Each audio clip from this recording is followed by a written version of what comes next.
Thank you everyone for joining us and welcome. We're the admissions team here at NYU's College of Global Public Health.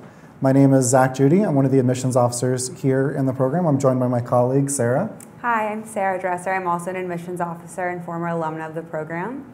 And we're here to help answer some of the most frequently asked questions that we get here in the admissions office. We regularly meet with prospective students, applicants, who are in the process of figuring out what kind of graduate programs they're interested in and how to navigate the graduate school application process for programs in public health. So we'll be taking a look at some of the questions we hear all the time. This time of year, we have application deadlines coming up. Some schools may have already had their application deadlines. And so one of the questions we get a lot in January is it still possible to apply? Is the application still open? Sarah? Yes, so it is. You can still apply. Our application is open and ready for applicants. So the deadline is February 1st, and that is when you need to have the application submitted by. So another very popular question we get is, does the application need to be complete by that deadline, or does it just need to be submitted, and what is the difference between the two? Sure. So yes, February 1st is the application submission deadline. But it is possible to submit additional documents after February 1st. So in some cases, we understand that you may be missing GRE scores, final letters of recommendation. You may be waiting on transcripts to be sent in from a school, and that's okay. That deadline is really just the deadline that you need to have everything submitted through the SOFIS application itself. And then as we receive those other documents, we'll add them into the application, and we'll hold the application actually until it's 100% complete. So there's never any worry that we're going to start reviewing an incomplete application. We'll wait until we have everything, and then we'll send it off to the admissions committee for review. So in previous years, we have accepted applications on a rolling basis after that February 1st deadline. So we do encourage you to get everything, to get your application actually submitted by then if possible. But there's a good chance that we'll continue to accept applications on a rolling basis from then. So we talked a little bit about the submitting application materials after the deadline. I mentioned GRE scores. So Sarah, do you want to talk a little bit about the GRE requirement, and is that required? Yes. So the GRE is required for the application. That being said, it's a very holistic approach that we have for our application review process. So while it is required, there is no strict minimum or cutoff that we ever have for the GRE, so we encourage all to apply and to keep in mind that it is a very holistic approach, so we are reviewing all parts of the application. So another question that we have also been getting very frequently is our program STEM eligible, so you can speak to that. Yes, so as of just this week, we have some exciting news that all of the academic programs here within the College of Public Health, all of our graduate programs, are now designated as STEM eligible programs. What that means is that if you're looking for particular programs, applying for scholarships, that sort of thing that needed a STEM eligibility, now our master's program in public health, our MA in bioethics, our new MS in biostatistics program all qualify. And what that also means for international students is that these programs would qualify for the additional 24 months of STEM OPT after you graduate, which gives you additional time to continue working in the US on your student visa post-graduation. And that's specific, that 24 months is added really just for STEM programs. And now all of our programs, starting immediately, will qualify. So we're really excited about that. I think it's going to make a big difference for a lot of international students in terms of the types of jobs and things that they're going to be able to look at doing once they graduate. So in reviewing applications, what is something, Sarah, that you would say makes an application stand out? I mean, what are some of the things that we're looking for? Yeah, so that's a really common question that we get. And I would have to say that when looking through applications and looking at applicants, we have no ideal candidate. We really take a holistic approach again to our review process. And each year we accept a very wide range of students from different backgrounds that bring different experiences and perspectives to the program. So, we look for a really strong personal statement. We look for great letters of recommendation, in addition to those scores and the GRE scores as well. So, we really want individuals that will succeed in the program and that are dedicated to pursuing a career in public health and dedicated to public health as well. So While there might not be, one specific thing, we really look for kind of a whole package when you look at a student. Yeah, it's a little bit of everything. Different people are strong applicants for different reasons. So for some people, they've had a really strong academic background. Others, they've got really great experience in the field. One of the things that we get asked about, a little bit later in the cycle, once people have already submitted their applications, they start thinking about when will they get a decision, how long does the application review process take. So what does that process generally look like for an application once we've received it? So we do our admissions process on a rolling basis. So generally we would say it could take around 4 to 6 weeks for us to process the application, have it reviewed, and get an answer back. However, that can definitely change depending on how busy we are. It could be a little bit longer, it could be a lot shorter. So it really does depend, and as soon as we can get those answers out, we do. So we can't really give an exact date because we wouldn't want to set those expectations. Right, it's always on a rolling basis. So as soon as we hear back from the admissions committee, we let you know right away. So always be on the lookout once your application has been sent for review for that decision, which would come via email. So another question that we get a lot is about scholarships. So what kind of scholarships, what kind of financial aid is available for the program? Sure, so everybody in the program is automatically considered for academic merit-based scholarships. And so when the admissions committee is reviewing applications and they're reading these, they're making decisions about admission, they also make recommendations about scholarship amounts. Both US and international students are eligible for these types of scholarships. And they really are based on this holistic application review. So they're not tied to specific GRE scores or a specific GPA. That's another question that we get asked a lot. And you find out about them right away. Everyone also, you should submit an application through the FAFSA application, the free application for federal student aid. And that's important in order to be eligible for any sort of US federal need-based financial aid. That could include graduate student loans, also federal work-study. And I think it's important to submit the FAFSA early on. You don't want there to be any delays with your financial aid package being generated by NYU's Office of Financial Aid. And there's really no reason to delay. Because you can, even if you haven't done your taxes for this previous year and you don't have last year's tax information, you can actually use the previous year's information. So really no delay. You could go ahead and get the FAFSA application completed and submitted now, so that you can find out about all of your different financial aid options, which we know is important because you want to be able to make the most informed decision possible when you're choosing a program. So as part of the Mph program, every student is required to do an internship. So what kinds of internships do you see students doing? And I mean, as an alumna of the program, what kind of internship did you do? Yeah, so seeing as public health can be such a wide range of topics, the internships also vary greatly. So personally, I did my internship with the Department of Health during my first semester of my second year in the program. I used the NYU resource of our career fair, which I highly recommend, and I found my internship through there. And I was able to network with people that I had been in group projects with, people that I knew through my program, to kind of make a connection with the DOH there. And I ended up interning with the Department of Health and the Bureau of Maternal, Child, and Reproductive Health. So people really find their internships through many different ways, through just sending in your resume, through the career fairs, through faculty at NYU, through the labs and centers where people are doing research on campus. So it's really a ton of different ways that you can get there.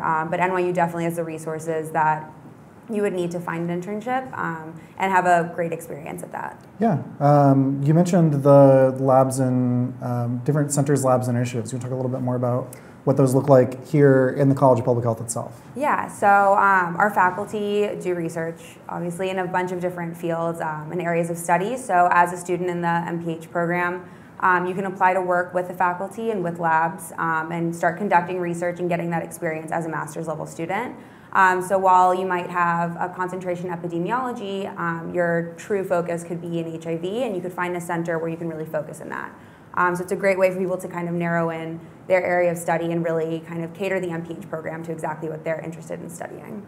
Yeah, they're really wide-ranging in the type of work that they do. Some are more applied practice, some are more research-focused, but really a great way to get connected and to be networking with faculty on campus as well, which could lead to internships off campus, could help to lead to jobs when students graduate. Yes, definitely. So we have a question from an audience member. Can I take the GRE after my application has been submitted with the minimum requirements stated on the website? Yes, you can actually. So the important thing, like we mentioned before, is that the initial application deadline is really just the submission deadline. So you can submit your application through Sophus by that date and then submit your GRE scores later. And that could even mean taking the GRE after the deadline. So I know in previous years we've had students, applicants who have taken the GRE later in February, maybe even in March in some cases, and then sent the GRE scores in immediately afterwards. I think it's important when you do that to make sure on test day, when you finish up the test, to go ahead and include NYU as one of the recipients of your GRE scores so that we get them as soon as those official scores are available, which is usually around 10 days after the testing date. And then as soon as we receive those scores, assuming everything else is complete, then we'll send it over to the admissions committee and get the review started. So great question, thank you.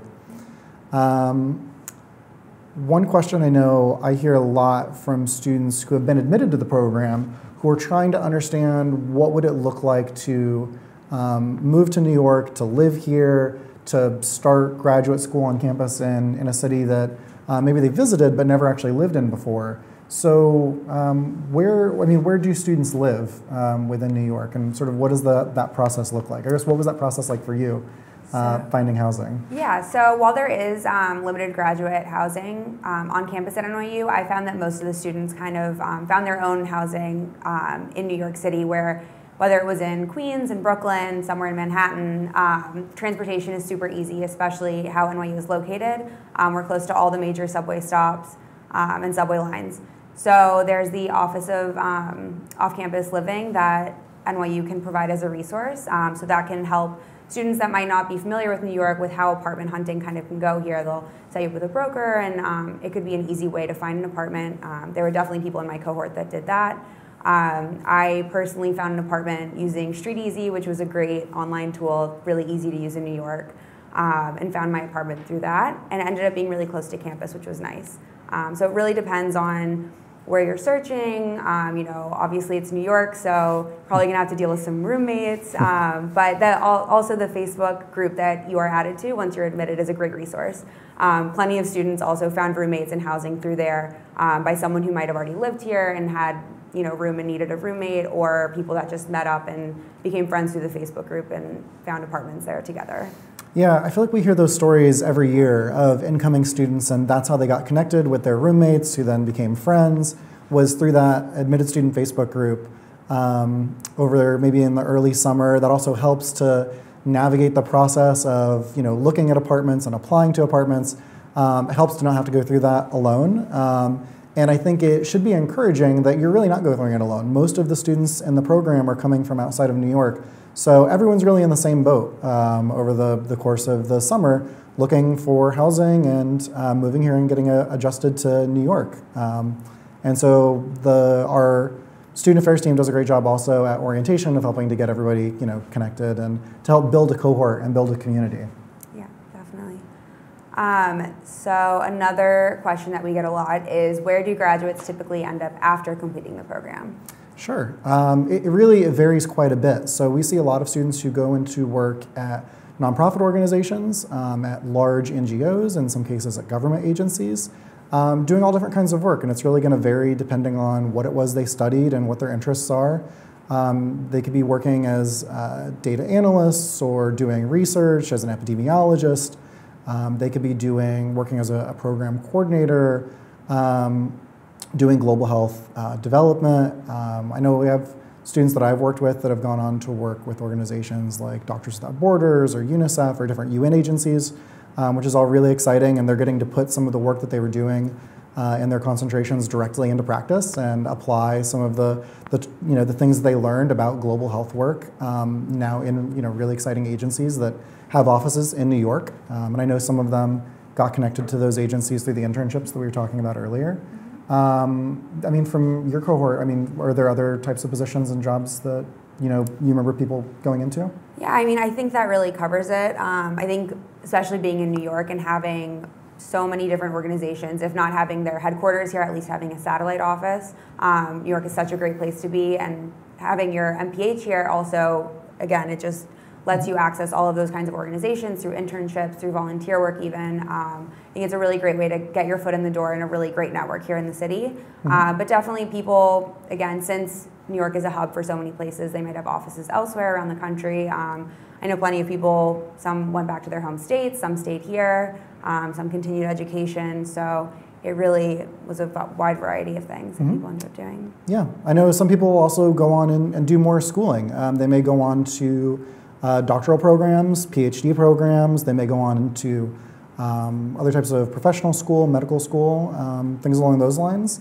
Public health opens up a lot of doors. It's a pretty wide-spanning field with a lot of different applications, and so I don't think it really limits or sort of pigeonholes people into one particular type of work or one particular type of organization they have to be working for. That's part of what makes it such an exciting field to be working in, I think.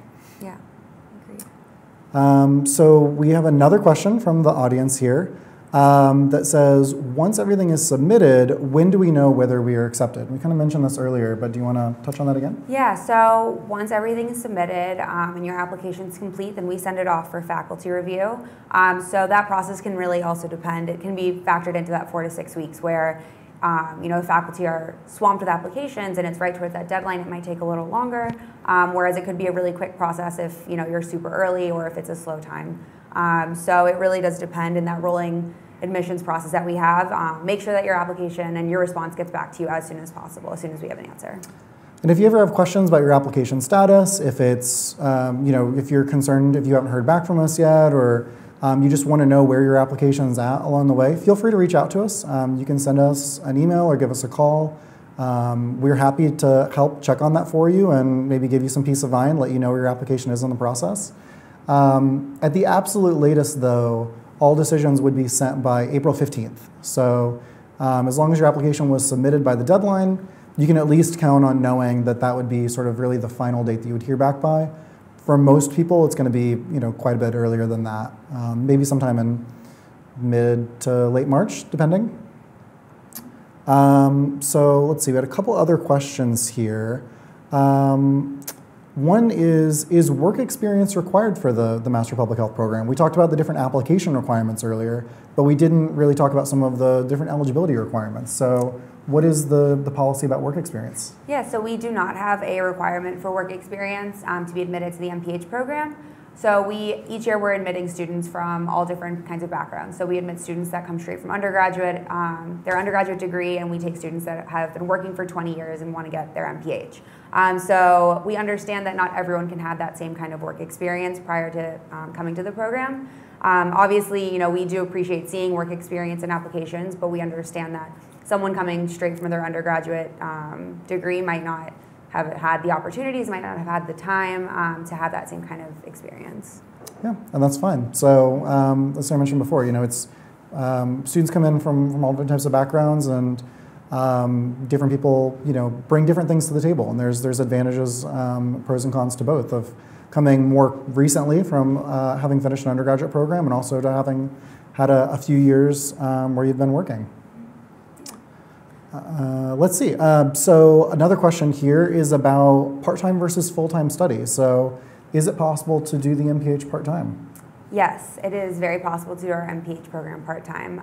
A lot of our students work while doing the MPH program. So, it really depends just on how many credits you're taking that semester. So most of our classes are held in the evening in general. So it allows people to work or, intern, do research, whatever they need to do during those daytime hours, and then come and do the MPH program in the evenings. While full-time, the program takes about 2 years to finish. Part-time, it would take generally between 3 and 5 years, depending on how many credits you take per semester. Sure. So another question we got is, can you do a certificate with the Mph program? That's a great question. Yes, you can. We have, I think, 4 different certificates now that could be combined along with the Mph degree. And I like to think of them sort of as almost like a minor. If you think of your Mph concentration as the sort of major area of focus for your degree, you can do these additional certificates, which can range from, I think, 4 to 5 additional courses in an extra focused area of study, and earn what is an additional graduate degree. It's a secondary degree, shows up on your diploma as having completed the certificate. These are programs in health and human rights is one of them. There's a new certificate in public health and nutrition. There's an applied global public health certificate. And I believe we're also in the process of hopefully soon adding a certificate program in bioethics. Mm-hmm. And the LGBT certificate. Oh, that's right. And yeah. of course, the certificate in LGBT health mm-hmm. and services that we do, that's in conjunction with NYU Steinhardt College, and is a pretty popular certificate program. Yeah. Go ahead. Is there any online coursework that you can do for the program? Yes. So we have these certificate programs, and some of which they offer online coursework. Some of the certificates can be done as standalone degrees. We have an advanced certificate in public health, which includes the 5 core public health classes that is done entirely online. And because we already have this set of online coursework, it's possible for on-campus Mph students to take advantage of that and do some of those classes online. Mm-hmm. So it'll vary a little bit from concentration to concentration, but for the most part, the 5 core fundamental public health classes that start the Mph program for all the different concentrations are going to be available online just about every semester. So you mentioned students who are working and maybe doing the program part-time. I know that the online classes are a really good option for them because it can really free up their schedule. But we see on-campus students choosing to take the classes online as well because it also works with the schedule, maybe with working around internships and other things that they're doing. As a follow-up to that was a question, can the entire Mph be done online? And that is yes. So we have an entire Mph program that's done online, and the concentration is the Sustainable Development Goals. So every part of that program is done online. It's also a 2-year program, and it has a much more global focus as well, since the Sustainable Development Goals are globally focused. Is there anything else? No, supposedly you apply for that program the same way that you apply for the on-campus programs. The application is submitted through the SOFAS application. And as a full-time program, it would still be a 2-year program. It's just an additional concentration area within the Mph that is a fully online concentration. And do most or many Mph students work while enrolled in the program? Yes, well, so you mentioned that before. Quite a few students do choose to work while they're in the program. Oftentimes, our full-time students will work part-time. Sometimes that could be in the internship that they're doing as part of the program. It could be additional internships that they're doing that's not the one that's required for graduation, but are just additional experiences that they're seeking out, taking advantage of the fact that they're here in New York, and those organizations often have really robust internship programs. And as Sarah mentioned, we have full students who are doing the program part-time who may be working full-time. And we see that as well. So for a lot of people, it makes sense, personally, professionally, financially, to work while they're in the program. And I think it's great that the program is conducive to that with the way that the classes are scheduled. So Sarah, another question for you, sort of as an alumna of the program. What was your favorite thing about the program? So I think I would have 2 things that tied as my favorite. I think the first would be our study abroad opportunities. I took advantage of it during my time in the program and had an incredible experience. I highly recommend it for anyone that is thinking about doing their master's degree here, thinking about enrolling in the Mph. I think it's a really unique thing about the college, and NYU encourages it, and I think it only added positive things to my experience as an NYU student. And then the second thing I would say would be in regards to the cohort that I was a part of. I think just the fact that I never felt like I was lost in the program. If I ever had a question about any topic or wanted to just go over anything we'd learned in class, the people that I met in the cohort were always really supportive and helpful and encouraging instead of being like competitive or isolating. I never felt like that at all in the program, which I really appreciated, especially being in New York. Yeah, and bring up the study abroad classes. That's something that we haven't really talked about yet, but is one of the exciting things that the College of Global Public Health is able to offer, is both short-term intensive study abroad classes. So this semester we have classes that are in Kenya, in the UK, in, where else are the study abroad courses this semester? London. Right, there's one in London, there's one in Buenos Aires. And these are opportunities to take what you're learning in the classroom and actually see it put into practice at one of our different global sites. It's also possible to do a full semester study away. And that could mean taking an entire fall or entire spring semester and going to one of NYU's different global sites and continuing your public health studies there. And this upcoming year, we're going to have study abroad options in both Buenos Aires and in Madrid, which we're really excited about. So it looks like we got another question from someone in the audience. And that question is a thesis required in the program? So yeah, what does the applied practice experience thesis look like within the MPH? Most of our concentrations, instead of requiring a direct thesis, they require 180 practicum hours, and that is what the internship is. So it requires you to be interning somewhere, get those 180 hours, and then towards the end of the semester, take that experience, take whatever project you were working on in your internship and create a project, a kind of a culminating experience project to present at the end of your program. Right, and then the epidemiology, the biostatistics, and the social and behavioral science programs, those three concentrations specifically will have a sort of a more formalized thesis paper drawing on the more research-focused curriculum in those courses. So hopefully the internship that the students are doing is going to be research-focused, and then they're able to draw on what they've learned in class and then what they've done in their internship to pull together sort of a thesis paper. So while everyone does a final project, it may or may not, depending on your concentration, actually end up looking directly like a thesis. And there was sort of a follow-up question as part of that. Can I still work full-time and go part-time? And yes, that's definitely an option, and plenty of our students do that. So that would just be a personal choice of how many credits, how many courses you would take each semester. So if you're working full-time, that definitely allows you to take a couple of classes in the evening. Our later class schedule goes from 6:45 to 8:25, which definitely lets people work until 5 o'clock if they need to, get to campus from wherever they are, and still make a full class in the evening. And then another question we also get with that is, what about the internship? If you're working full-time, how can you get your internship hours in? And people work that out in different ways with their internship preceptor. The internship is 180 hours is required, and that doesn't necessarily mean that you have to be actually in the office for 180 hours. Obviously, that's a lot more difficult if you're working full-time, trying to carve that time out. So it may be that some of that work is done on the weekends, or it's done work that you're doing remotely. I know some students who work full-time that manage, 1 day a week to carve out, and they work it out with their supervisor to leave a little bit earlier so they can go and do their internship for an hour and a half, 2 hours each week. It also doesn't necessarily need to be something where you're doing all of your internship hours over the course of 2 or 3 months. It can be spread out a little bit longer.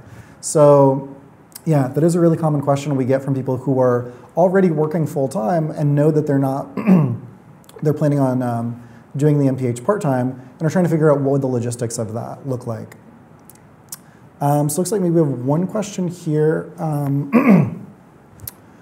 that I'll pass over to Sarah. So what is your #1 piece of advice for an applicant? I would say to use us as a resource. I think it can be really a confusing and stressful time applying to grad school, no matter what stage in life you're in. And we are here as a resource. We're here to help answer any questions you have. It can be tricky with the online portion and how does it all work and how does it all fit together. So we're definitely here to answer all of those questions. What would your one piece of advice be? A question people ask all the time is, how can I improve my application? And one of the things I like to point them to is the personal statement. A lot of parts of the application you can't really change at this point, like your grades, you can't write your own recommendation letters, but you do have 100% control over the personal statement. And making sure to take the time to make it really specific, not just to the school that you're applying to, but the concentration that you're applying to. Here at the College of Public Health, all of our applications, they're reviewed by faculty in the department that you're applying to. And so you can make it as specific to them as you like, and really explain, if you're applying to a program in epidemiology or in environmental health, what it is about that particular department that you're really passionate about. And know that it's going to be faculty that teach in that department that are really going to understand that. So making the personal statement as personal, I guess, and specific as possible. So that looks like that's all of the questions that we have. We really appreciate everyone for tuning in today, and want to encourage everyone to keep this conversation going. We want to hear from you, whether that's over social media, on Facebook, on Instagram, on Twitter, or whether that's contacting us here in the Office of Admissions directly. Absolutely reach out to us by email at gph.admissions@nyu.edu. Our phone number is also on the website, and on our website, on the admissions page, you can also chat us. We have a chat function. We're happy to answer questions that way as well. So thank you all for listening, and we hope to hear from you soon.